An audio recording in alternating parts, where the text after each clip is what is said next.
percaya malam ini satu penyembahan yang saya merasakan gelombang kasih Tuhan yang begitu luar biasa. Air mata cuma bisa menetes bukan karena kesedihan, karena masalah dan persoalan hidup, tetapi kita dapat merasakan kasih Tuhan. Saudaraku, mari kita lihat firman Tuhan di dalam Markus 8 ayat 34 sampai 36. Markus 8 ayat 34, demikian firman Tuhan. Lalu Yesus memanggil orang banyak dan murid-muridnya dan berkata kepada mereka, setiap orang yang mau mengikut aku, ia harus menyangkal dirinya, memikul salib dan mengikut aku. Karena siapa yang mau menyelamatkan nyawanya, ia akan kehilangan nyawanya. Tetapi barang siapa kehilangan nyawanya karena aku dan karena Injil, ia akan menyelamatkannya. Apa gunanya seorang memperoleh seluruh dunia tetapi ia kehilangan nyawanya? Karena apakah yang dapat diberikan sebagai ganti nyawanya? Sebab barang siapa malu karena aku dan karena perkataanku di tengah-tengah angkatan yang tidak setia dan berdosa ini, Anak Manusia pun akan malu karena orang itu apabila ia datang kelak dalam kemuliaan Bapanya diiringi malaikat-malaikat. Saudaraku, pada waktu Yesus menyampaikan kata-kata ini, dia bukan hanya memberi kita sebuah resep untuk mencapai surga. Coba kita lihat kembali pada ayat 34. Dikatakan apa, saudaraku? Biar ini hilang sebentar. Enggak usah. Lalu Yesus memanggil orang banyak dan murid-muridnya dan berkata kepada mereka, setiap orang yang mengikuti aku, ia harus menyangkal dirinya, memikul salib dan mengikuti aku. Ayat yang ke-35. Karena siapa yang mau menyelamatkan nyawanya, ia akan kehilangan nyawanya.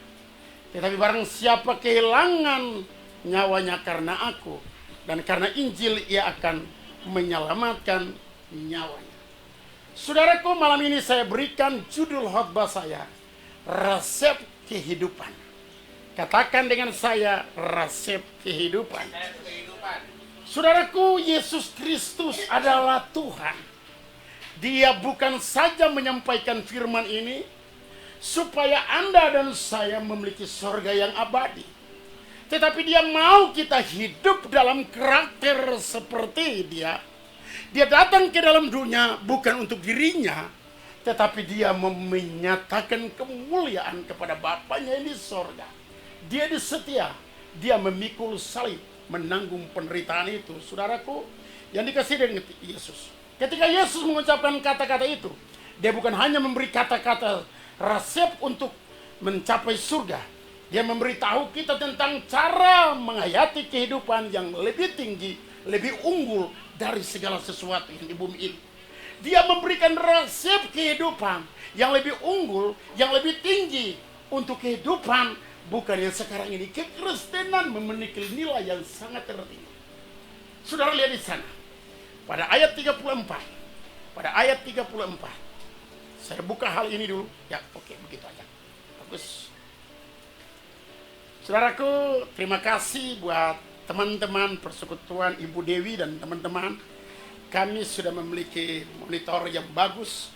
Tadi saya dikirim televisi, saudaraku, yang bagus, dan kami terus masih menyesuaikan karena waktu.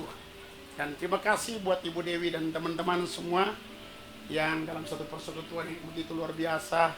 Mereka telah kirimkan, Bu Dewi dan teman-teman sudah mengirimkan ini bagi kami. Terima kasih ya Bu Dewi dan Bapak. Terima kasih. Dengar saudaraku, lalu Yesus memanggil orang banyak dan murid-muridnya dan berkata kepada mereka, dia sedang memberikan resep kehidupan. Dia sedang memberikan resep supaya kita hidup tenang. Dia memberikan resep supaya kita hidup berkemenangan. Dia memberikan resep supaya kita hidup dalam kelimpahan. Dia memberikan resep supaya kita keluar dari sakit penyakit. Dia memberikan resep supaya kita keluar dari masalah-masalah hidup. Saudara dengar pada ini. Lalu Yesus memanggil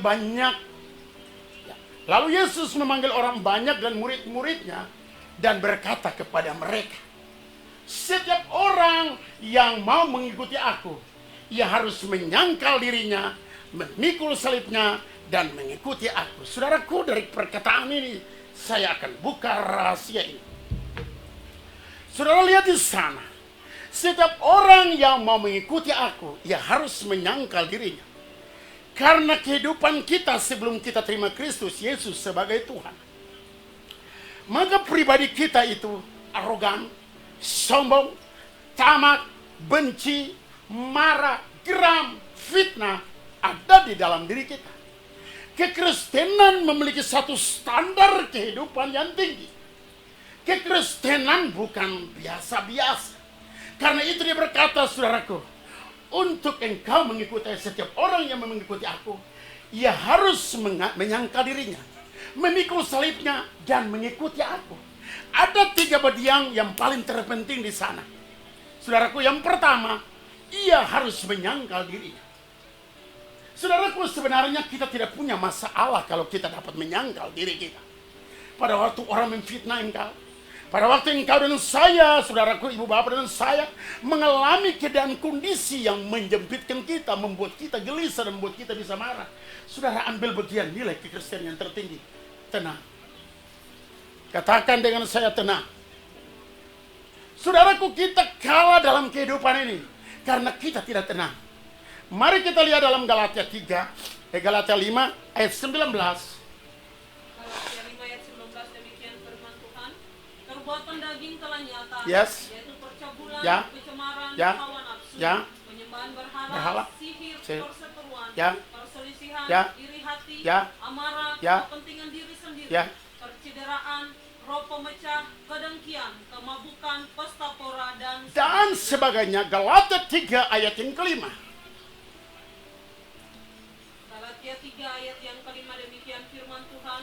Jadi bagaimana sekarang? Apakah ia Kolose 3 ayat 5. Kolose 3 ayat 5, demikian firman Tuhan. Karena itu matikanlah dalam dirimu segala sesuatu yang duniawi, yaitu percabulan, kenajisan, hawa nafsu, nafsu jahat, dan suka keserakahan, dan juga keserakahan yang sama dengan penyembahan berhala. Terus Semuanya itu mendatangkan murka Allah. atas orang-orang durhaka. Terus Dahulu kamu juga melakukan hal-hal itu ketika kamu hidup di dalamnya. Terus Tetapi sekarang buanglah semuanya itu, yaitu marah, marah, geram, kejahatan, jahat, fitnah, fitnah, dan kata-kata kata kotor yang keluar. dari mulut. Saudara dengar pada malam ini, ada satu nilai yang paling tertinggi yang gereja miliki waktu dia mengikuti Yesus. Kita kembali pada ayat yang tadi. Di dalam Markus 8 ayat 34. Lihat saudaraku, kita akan masuk dalam dimensi yang luar biasa. Karena pada hari-hari terakhir, segala sesuatu tidak menentu. Tapi orang-orang yang berani memikul salib. Nanti saya akan katakan bagaimana cara memikul salib itu.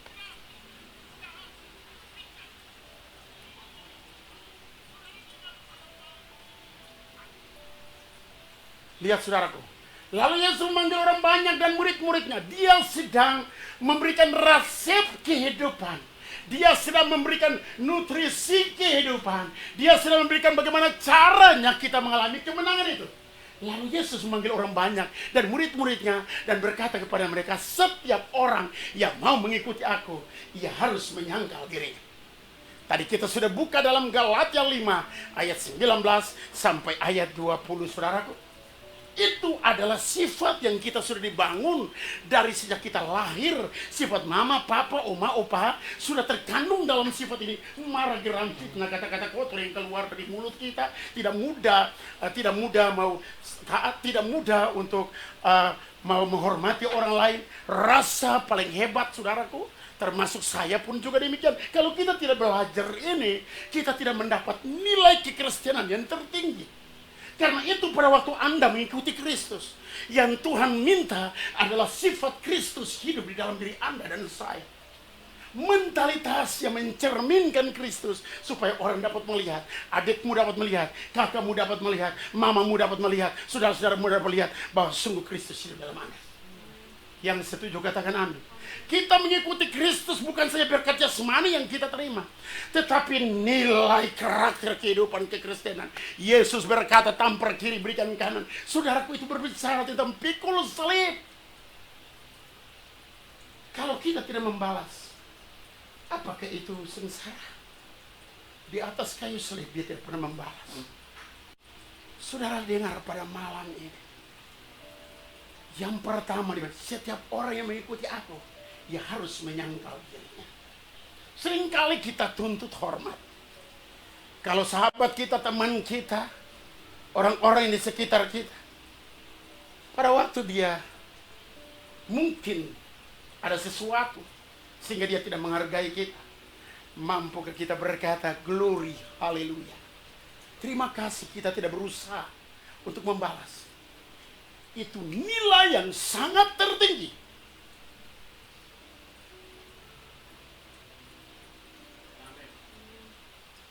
Itu sesuatu di mana Anda naik ke dalam level seperti Kristus hidup Anda.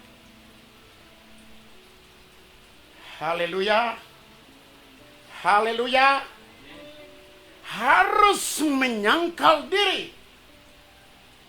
Percabulan, kenajisan, hawa nafsu, nafsu jahat, perselisihan, iri hati, kedengkian, kemebukan. Itu yang Yesus berkata, pikul salib ini menahan diri dari hawa nafsu dunia. Itu sama saya, saudaraku, menyangkal diri Anda. Waktu Anda menyangkal diri, karena itu Paulus berkata, coba kita lihat di dalam 1 Korintus 9 mulai dari ayat 34. 1 Korintus 9 ayat yang ke-24. 1 Korintus 9 ayat 24 demikian firman Tuhan. Tidak tahukah kamu bahwa dalam gelangan pertandingan semua peserta turut berlari? Paulus sedang membuka rahasia bagaimana Anda dan saya diberkati dan bagaimana Anda dan saya mendapat level yang lebih tertinggi. Orang mau mendengar suara Tuhan. Orang mau menumpat tangan orang sakit sembuh.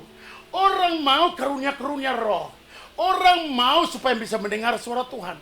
Tapi dengar saudaraku malam ini, saya percaya setiap kita yang bisa menyangkal diri pasti mendengar secara audible, saudara, suaranya. Haleluya. Haleluya. Saudara, dengan saya paling berharga. Kekristenan bukan sesuatu yang biasa-biasa. Di mana Allah menyertai kita. Allah berjalan dengan kita. Allah tidur dengan kita. Kita keluar, Allah keluar. Kita pergi, Allah pergi. Dia ada di dalam diri kita. Sadar ini. Tidak tahu ke kamu bahwa di dalam gelanggang pertandingan semua peserta turut berlari. Tetapi bahwa hanya satu orang saja yang mendapat hadiah. Milikilah nilai ini, saudaraku.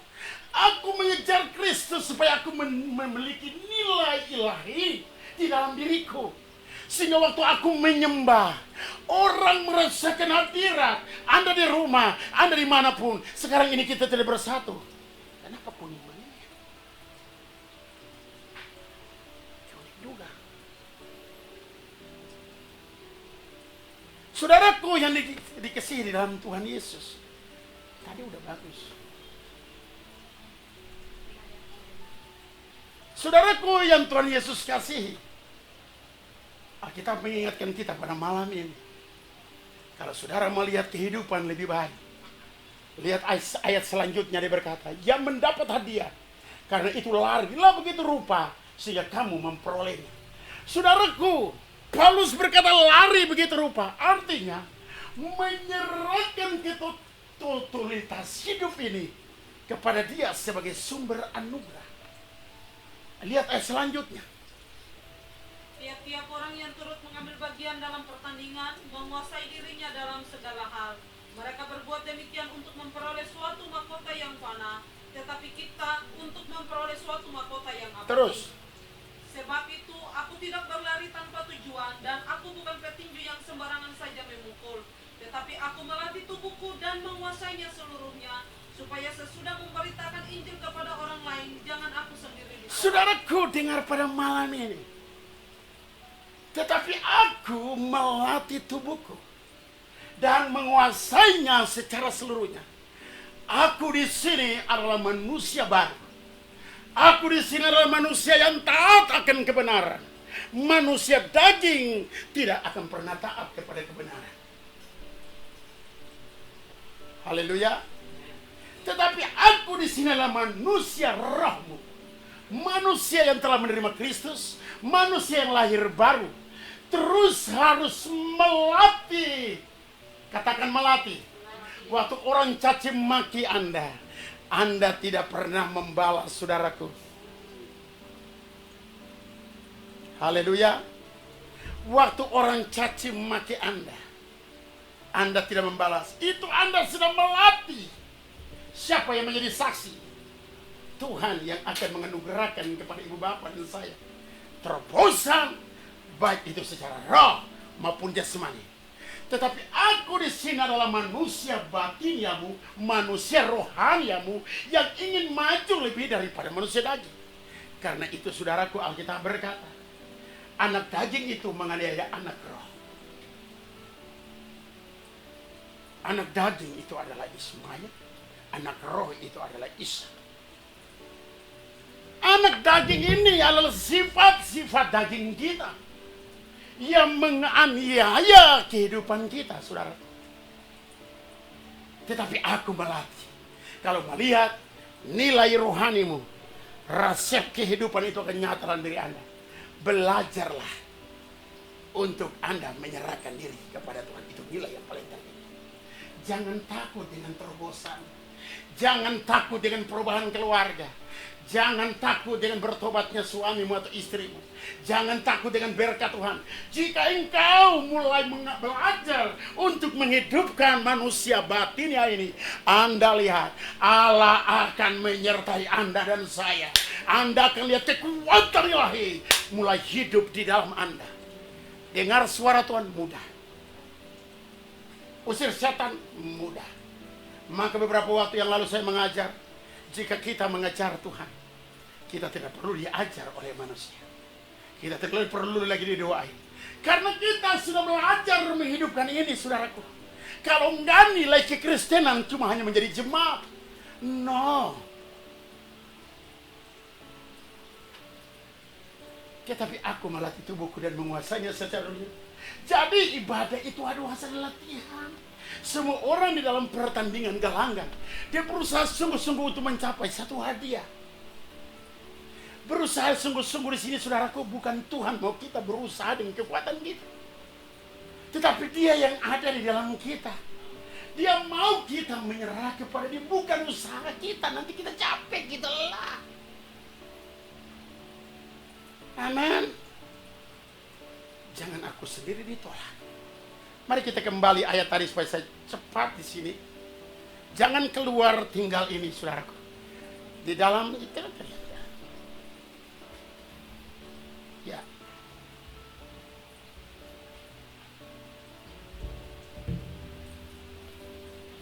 Ya, mari kita lihat firman Tuhan dalam Markus 8 ayat 34. Lalu Yesus memanggil orang banyak dan murid-muridnya dan berkata kepada mereka, setiap orang yang mau mengikut aku, ia harus menyangkal dirinya dan memikul salib. Saudaraku, Bapak Ibu waktu menerima Kristus, ada orang-orang sekitar akan mencela engkau, menfitnah engkau. Banyak persoalan-persoalan akan datang. Latih dirimu untuk tetap tenang dan slow gugup. Untuk tetap tenang dan menikmati kemenangan Allah. Untuk tetap tenang, di sanalah ada kuasa yang dahsyat itu masuk dalam diri. Ada kuasa kebangkitan Bapa itu memenuhi engkau, sehingga engkau mulai hidup di dalam kemenangan itu. Kau mulai rasakan jamahan. Kau mulai melihat pintu-pintu surga mulai terbuka. Engkau melihat banyak hal terjadi, saudaraku.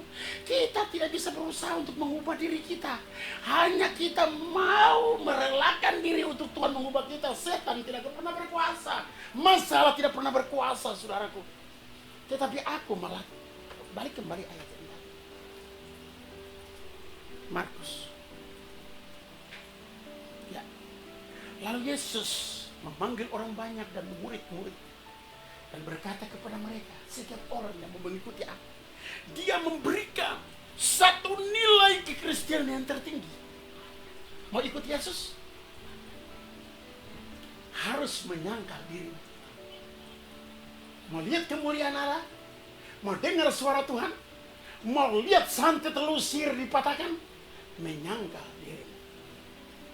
Jangan suka ngerumpi, jangan suka menghakimi, jangan suka menuduh, jangan suka menfitnah, jangan khawatir dalam hidup, jangan pahit hati.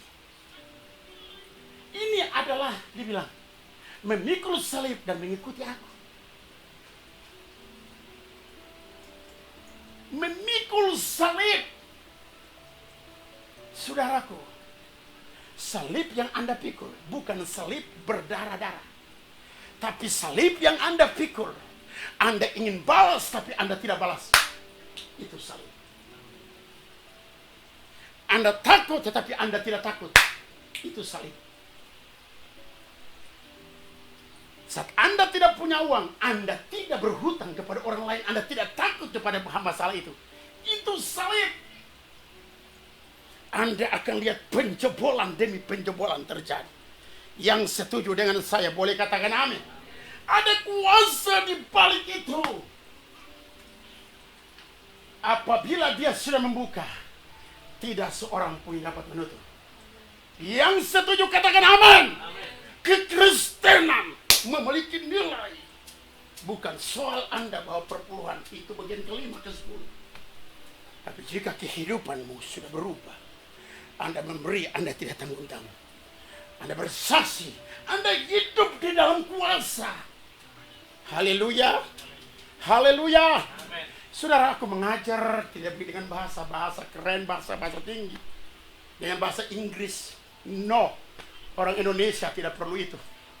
Saya berbicara dalam bahasa-bahasa sederhana, tapi Anda bisa memahami.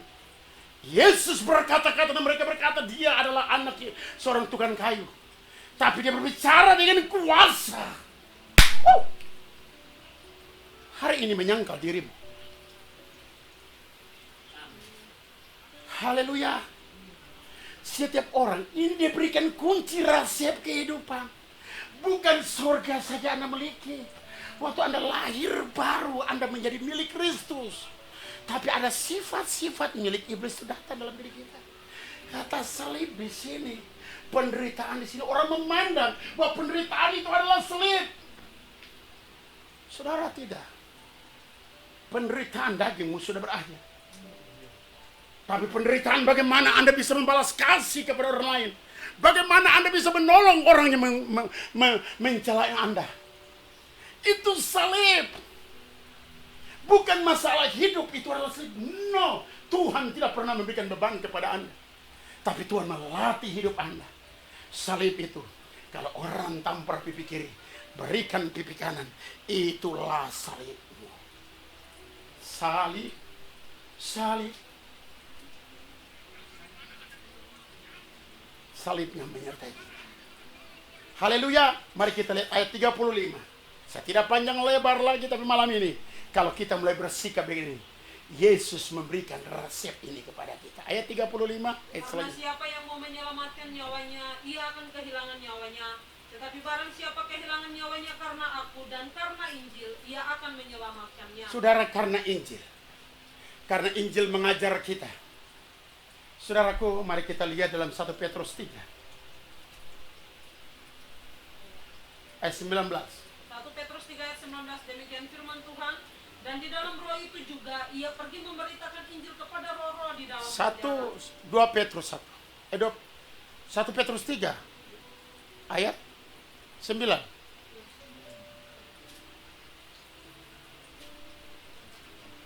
1 Petrus 3 ayat 19. Oh iya, betul, ayat 9. Dan janganlah membalas kejahatan dengan kejahatan.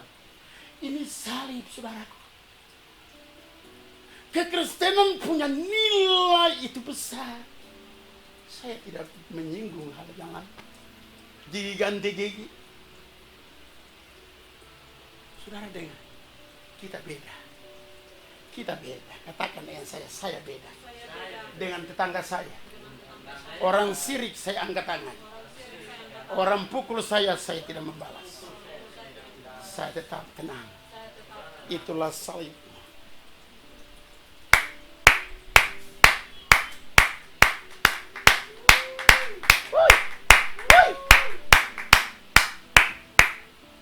Wow. Katakan wow. Dan Tuhan campur tangan. Dia katakan, dan janganlah membalas kejahatan dengan kejahatan, atau caci maki dengan caci maki. Tetapi sebaliknya, hendaklah kamu apa? Nilainya tinggi enggak? Karena untuk itu kamu dipanggil. Untuk apa? Keluar dari ini dulu, baru berkat terobosan datang. Jangan minta hamba Tuhan mendoakan, itu terlalu kecil. Terlalu kecil. Jika nilai kekristenanmu naik tanpa Anda minta, dia akan vroom. Dan Anda punya hikmat 10 kali lipat. Anda punya ketajaman. Anda punya kuasa berjalan bersama dengan Allah. Karena itu Kristus mengajar gereja yang kuat, gereja yang kokoh, gereja yang hidup. Waktu kanker menempa Anda bisa tersenyum, Anda bisa tertawa, Anda bisa tidur. Itulah saleh. Waktu keadaan ekonomimu, waktu keadaan rumah tanggamu morat mari dan tidak menentu, Anda tetap bersuka cita. Anda tidak pikirkan persoalan itu. Anda tetap memuliakan Allah tanpa tekanan. Aku datang cari Tuhan bukan untuk diberkati. No. Haleluya. Nilai kehidupan rohanimu itu harus up naik. Mau diberkati Tuhan. Dan janganlah membalas kejahatan. Katakan kepada dirimu, mulai hari ini saya tidak membalas kejahatan dengan kejahatan, atau caci maki dengan caci maki. Biar orang caci maki engkau, biar orang menuduh engkau, biar orang memfitnah engkau. EGP emang gue pikirin. Nilai kekristenan itu di mana sorga akan campur tangan pada waktu Anda tidak caci maki, pada waktu Anda tidak marah, Anda tidak melakukan kejahatan, sorga akan campur tangan. Kalau orang kehilangan nyawa, orang takut kehilangan, dia akan hilang nyawa. Tapi orang yang tidak kehilangan nyawa, itu harga diri saudara, dia akan diangkat. Tuhan akan promosi engkau. Pada hari ini engkau dihina, pada hari ini engkau ditolak, pada hari ini kakakmu, adikmu, saudara-saudaramu tidak mengenakan engkau. Jangan tersinggung. Sahabat baikmu tinggalkan engkau. Hei dengar saudaraku, satu waktu dia akan cari engkau pada waktu engkau tidak balas. Satu waktu dia akan berkata, aku mengikuti engkau. Kau tidak punya nilai, tapi di hadapan Tuhan engkau punya nilai. Sehingga orang berkata, dulu ini brengsek, dulu ini biadab, dulu ini kurang ajar, tapi sekarang dia luar biasa. Kenapa saudaraku? Nilai rohanimu. Tuhan memberkati Anda. Haleluya. Mari kita lihat dalam 1 Petrus 1 1, 2. 1 Petrus 2. Ayat yang ke 18, 19.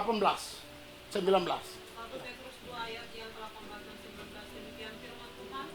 Hai kamu hamba-hamba, tunduklah dengan Ayat 19. sebab adalah kasih karunia. Sebab adalah kasih karunia. Orang karena sadar kehendak Allah, Allah. menanggung penderitaan yang tidak harus ia tanggung. Saudaraku itu sakit, saudara daging. Tapi pada waktu Anda bersuka cita seperti yang tadi dikatakan, jangan membalas. Petrus berkata, engkau dipanggil untuk menerima berkat. Sakit saudaraku. Kalau kita pikir itu sakit-sakit, tapi mesti melatih. Hidup itu adalah latihan. Hidup itu bukan enak-enak, saya latihan. Katakan latihan. Haleluya. Dahsyat Tuhan. Amin. Haleluya. Luar biasa. Karena itu Marta dan Maria. Maria menyibukkan diri dengan hal. Mungkin Maria berkata, Tuhan, Marta berkata, Tuhan, kenapa Maria tinggal dulu saja, bantu aku dong.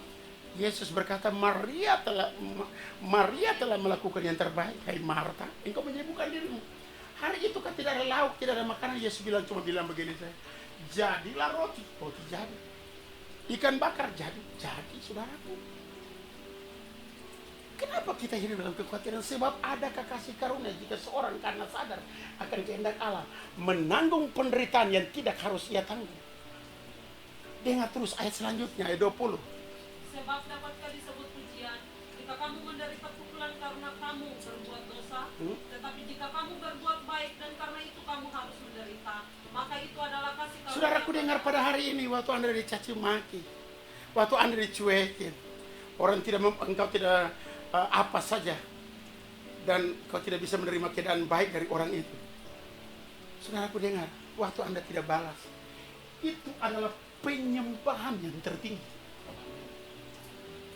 Lebih dari bahasa roh, lebih daripada doa. Karena itu kamu harus menderita, maka itu adalah persembahan karunia kepada Allah. Itu adalah kasih karunia kepada kasih karunia pada Allah. Lebih dahsyat dari perpuluhan.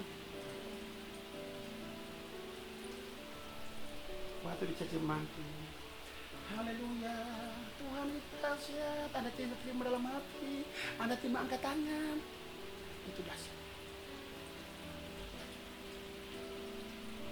Amin, amin. Jika Anda tidak membalas, anugerah mulai mengalir. Sehingga Anda mulai berikan solusi. Karena dalam hati Anda tidak ada keluh kesah, tidak ada nilai yang menghakimi dalam diri, tidak ada nilai untuk membicarakan orang lain, tidak ada nilai untuk bersungut-sungut dalam diri ini. Karena Tuhan sudah mengambil alih seluruh hidup ini. Hari ini, ayo mari belajar menikmati ini, saudaraku. Belajar untuk menikmati ini. Masalah apa sih yang Tuhan tidak selesai? Sekarang orang santet tokomu, orang apapun, tetap bersuka cita. Karena itu kamu harus menderita, maka itu adalah kasih karunia kepada Allah. Baca selanjutnya. Sebab untuk itulah kamu dipanggil, karena Kristus pun telah menderita untuk kamu. Saudaraku dengar, karena itu kita dipanggil. Jadi fitnah, tantangan kehidupan, ekonomi timurat mari, itu bukan masalah bagi aku. Aku tetap tenang aja. Tunggu waktu dia membuka, tidak seorang pun mendekat. Tunggu waktu dia menghancurkan. Anda berjalan di atas jalan orang. Kejar dia. Tunggu waktu dia bikin kejar Anda. Karena itu ayat 22 dia berkata apa, saudara? Ia tidak berbuat dosa dan tipu tidak ada dalam mulutnya. Ketika ia dicaci maki, ia tidak membalas. Tidak membalas. Dicaci maki. Itulah salib, stop. Itulah penderitaan. Saudaraku, aku punya gengsi. Kalau orang caci maki aku mesti caci maki dia. Kalau orang menghujat aku juga harus menghujat dia. Mari belajar. Mari belajar untuk tenang. Dan waktu kita tenang, kita sedang menerima hadiah dari Allah. Kita dipanggil untuk menerima. Ayat selanjutnya. Ia sendiri telah memikul dosa kita di dalam tubuhnya. Terus. Kayu salib supaya kita yang telah mati terhadap dosa hidup untuk kebenaran. Haleluya. Oleh bilur-bilurnya kamu telah sembuh. Telah sembuh dalam keluarga, telah sembuh dalam perekonomian, telah sembuh di dalam pelayanan, telah sembuh dalam segala aspek kehidupanmu. Wow! Yesus sudah mengajar tentang nilai yang tertinggi. Dan hari ini saudaraku dengar pada malam ini.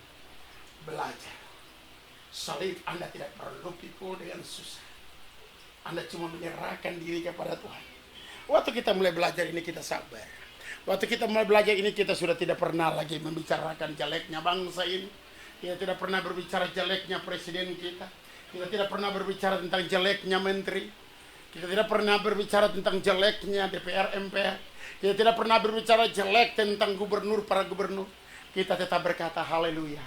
Semua ini baik. Tuhan yang mengatur hidupmu. Tuhan membawa hidupmu.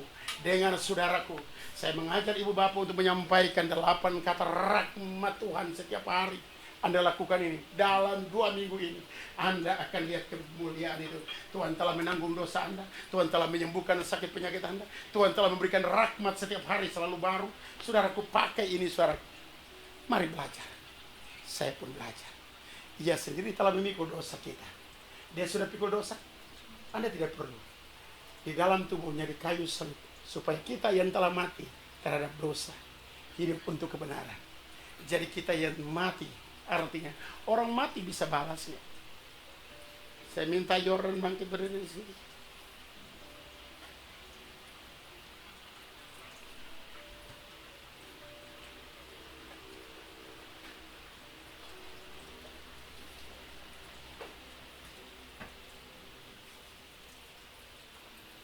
Saudaraku, ini anak saya paling tinggi dari saya. Anak saya yang nomor 4, tinggi, lebih cakap dia dari bapaknya. Saudaraku, dengar, anggap saya anak saya ini mati. Orang mati tahu diri nggak? Orang mati bisa balas nggak? Lu mau apa? Dasar, tetap tenang aja. Ia sendiri telah memikul dosa kita di dalam tubuhnya, di kayu salib, supaya kita yang telah mati terhadap dosa hidup untuk kebenaran. Saudaraku, waktu kita mau mengambil ini, ada kuasa Allah yang turut melindungi. Waktu kita berkata, Tuhan berikan aku seperti yang Tuhan pikul di kayu salib, berikan aku kemampuan ini. Saya tambah. Orang mati bisa balas. Matikan segala keinginan ego. Matikan segala keinginan nafsu. Matikan itu, saudaraku. Maka karena itu, hidup untuk kebenaran oleh bilur-bilurnya, bilur bekas luka Yesus, perekonomianmu akan berubah, pelayananmu akan naik, mujizat akan terjadi, tanda heran menyertai hidup. Yang setuju boleh katakan amin. Kita kembali lagi di ayat yang selanjutnya, saudaraku, di dalam Markus yang tadi, baca. Apa gunanya seorang memperoleh seluruh dunia tetapi ia kehilangan nyawanya? Saudaraku, Yesus sedang berbicara bukan hidup untuk sekarang ini, tapi hidup yang akan datang. Apa gunanya seorang memperoleh seluruh dunia tetapi ia kehilangan nyawa? Saudara, nyawa itu bicara tentang kehidupan. Semua kita mencari seperti Marta yang menyibukkan diri, tapi Marta tidak sama dengan Maria yang duduk di bawah kaki Tuhan. Hari-hari ini hanya bisa dapat mengubah kita pada waktu kita beribadah. Saya percaya setiap kita yang malam ini mengikuti ibadah, Anda merasakan perubahan demi perubahan. Anda merasakan bahwa Anda hidup. Ada banyak komentar-komentar yang saya baca. Selama kita mengikuti ibadah ini, kami mengalami terobosan-terobosan yang begitu dahsyat, luar biasa. Anda ikuti ini, saudara, ini dahsyat, ini luar biasa. Karena itu waktu Anda menderita, karena Anda tidak berbuat salah, tapi Anda menderita, apakah Tuhan tidak adil? Untuk itu kamu sudah memberikan persembahan kepada Allah. Belajarlah untuk sabar. Mungkin kita dilahirkan dalam satu keluarga yang arogan. Mungkin kita dilahirkan dalam satu keluarga yang berlimpah-limpah susu dan madu. Tetapi dalam perjalanan kehidupan, semua itu turun. Dengar, Tuhan sedang mengasihi Anda. Tuhan sedang memanggil Anda. Tuhan sedang membentuk Anda menjadi sesuatu yang berbeda. Haleluya. Mari kita lihat selanjutnya. Karena apakah yang dapat diberikannya sebagai ganti nyawanya? Sebab barang siapa malu karena aku dan karena perkataanku di tengah-tengah angkatan yang tidak setia dan berdosa ini, Anak manusia pun akan malu karena... Haleluya. Surga mengajar kita malam ini luar biasa. Haleluya. Resep kehidupan cuma hanya ini. Kalau Anda mau lihat kehidupan, jangan balas, jangan sirik, jangan menghakimi. Itu sulit. Tetapi waktu kita mau mendekatkan diri lewat doa, penyembahan, firman Allah, saudara mulai akan merasakan kehidupan. Saudara mulai merasakan nikmatnya hidup ini. Saya katakan untuk saudara dan saya sudah tidak punya masalah. Karena saya sudah memandang Tuhan berbeda. Saya tidak akan pernah takut dengan corona karena ini. Kenapa? Saya memiliki nilai pandangan Tuhanku, bahwa di dalam diriku ada pengurapan. Haleluya. Jangan pernah dengarkan segala sesuatu, tapi jika nilai kehidupanmu itu luar biasa, Anda tidak perlu takut dengan krisis yang sedang datang. Anda tidak perlu takut karena Yesus berkata hari terakhir akan terjadi gempa bumi, peperangan, kelaparan, penyakit sampar. Itu zaman baru sedang datang. Kuatkan dan teguhkan hati. Karena itu saudaraku, malam ini Dia memberikan solusi bagi Anda. Dia datang untuk memberi Anda hidup. Dia datang memberi Anda kelimpahan. Yang setuju boleh katakan, mulai pada hari ini hanya sederhana. Waktu orang caci maki saya tidak balas. Goblok banget, gak apa-apa. Aku tidak disenangi waktu aku melakukan sesuatu, orang itu tidak menyenangkan aku. Aku kesal, tapi aku berkata, Roh Kudus tolong aku, mampukan aku Roh Kudus, supaya jangan aku kesal. Itu nilai rohani, saudara. Tiba-tiba emosimu itu seketika hilang, sendiri hilang. Yang suka ngedumel, yang suka marah, yang suka ngeyel, tiba-tiba hilang. Kenapa? Roh jahat itu sudah tidak mampu bertahan dalam diri lagi. Karena kita melangkah untuk bertindak. Anda tidak punya duit, Anda tidak punya rupiah, Anda tidak punya makan, Anda tetap senang, ketakutan itu pergi, kegalauan itu pergi. Lalu Anda disediakan berkat-berkat yang luar biasa. Inilah nilai kekristenan yang sangat baik, yang luar biasa. Yang setuju katakan amin. Berikan kemuliaan bagi Bapamu. Mulai detik ini apapun terjadi, cuek bebek. Percaya, Tuhan menyertai Anda, Tuhan menyertai saya, kemanapun engkau pergi. Seperti aku menyertai Yosua, demikian juga aku menyertai engkau. Jadi waktu aku memarah, aku berkata, Roh Kudus dalam diriku, hancurkan roh marah ini dalam diriku. Roh Kudus, kita minta pertolongan dari Dia ada. Tuhan memberkati. Senyum dong. Belajarlah sambut hari besok dengan senyum. Karena itu Dia berkata, dan bergembiralah karena Tuhan, maka Ia akan memberikan kepadamu apa yang ingin. Belajarlah bergembira dalam segala keadaan. Cuek aja, senang aja, tenang aja. Jatuh, bangun lagi. Masih gagal, bangun lagi. Belajar terus, hidup itu. Saudaraku, gak tahu kapan saya pergi, gak tahu kapan kita semua pergi. Tapi dengar, waktu kita membentuk ini, engkau tidak akan kehilangan nyawa. Nyawamu ditanggung oleh Tuhan. Ayub ingin dibinasakan oleh kesetiaan dan ketaatan Ayub. Iblis bilang, apakah ini tetap saleh kalau kita tetap setia kalau semua ini diambil? Apapun yang kita ambil, apapun yang Iblis buat hari itu, Anda tetap saleh, Anda tetap setia, Anda tetap tenang. Ada kemuliaan di balik semua itu. Mulai hari ini, belajarlah versinya. Itu salib loh. Salib itu enggak ada lagi. Maka oleh karena ini betul-betul ayat terakhir. Mari kita lihat dalam 2 Korintus 12 ayat ke-10. Haleluya. 12 ayat yang ke-10. Yes. Firman Tuhan. Karena itu aku senang dan rela di dalam kelemahan. Mulai hari ini saudaraku senang, rela aja dibentuk, senang, rela dibentuk, senang, rela dibentuk. Jangan dibentuk lari, minta nabuatan ini, minta nabuatan ini. Aduh, kita ini sudah dibuat bodoh. Kita sudah dibuat seperti apa roh di dalam Anda besar. Saya sedang bukan mengajar untuk menentang pengajaran, tidak saudaraku. Tapi saya sedang memberikan kebenaran bagi ibu bapak dan saya, supaya ibu bapak dan saya itu kuat. Jangan mau ditipu. Amin. Kalau pendeta Barnabas tuh doa takjir itu, doanya terobosan terjadi. Boleh terobosan hari itu, tapi untuk menjaga itu Anda sendiri. Haleluya. Amin. Katakan kepada roh ketakutan, aku bebas. Ketakutan datang.